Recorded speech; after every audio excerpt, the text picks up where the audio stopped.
I have some data I'd like for you to discuss this morning in your PLT meeting as we prepare for our first quarter data monitoring meeting tomorrow morning in leadership.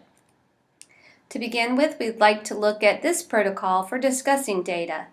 When you look at your data for your team, please look at strengths that you have in your grade level, areas of concern, and follow up with priority concerns, the main things you're concerned about, root causes for that, and bring with you to the leadership team next steps, things that you'd like to focus on in the second quarter moving forward.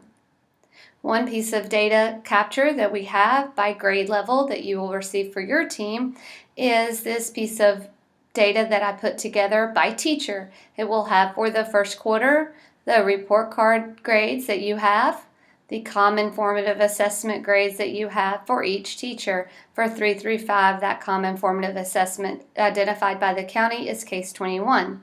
Please note that this is an Excel spreadsheet that is tabbed with a tab for reading, a tab for math, a tab for science, and a tab for the running record level.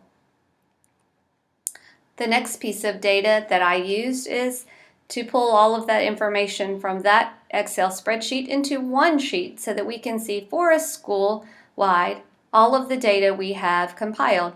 We have a tab area in this sheet for reading, an area for math, an area for science, and an area for the M-Class data from the beginning of the year. You will notice that each grade level has a tab that compares their report card grades and their common formative assessment.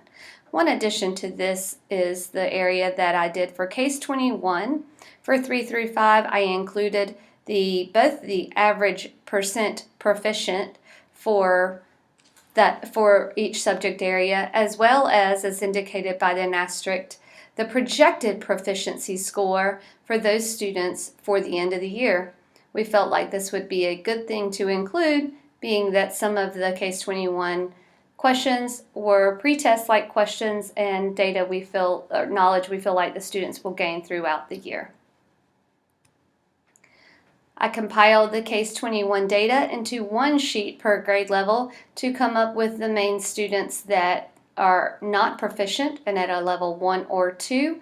I have this per grade level if your team is interested in seeing yours. And I use this information to create a data capture by subgroup. And we were asked to complete this year. That includes the language arts benchmarks and the math benchmarks for Case 21 for each grade level. Here is 3rd grade first administration, and it lists our percent proficient by subgroup. So you would like to look at this for your team and the different subgroups that you could target in these different areas.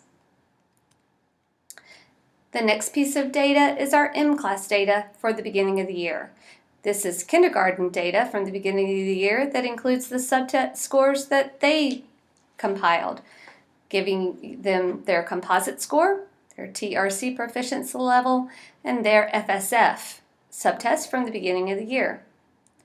Next is first grade and their assessments listed here, the composite score, the TRC proficiency level, the PSF, or phoneme segmentation fluency, the NWF with the correct letters identified, and the NWF with the whole word recognition. Second grade data includes their subtests. There's their composite scores, TRC proficiency level, NWF for correct letter sounds, and NWF for whole word reading, their Dorf fluency scores, their Dorf accuracy scores, and their Dorf retelling scores.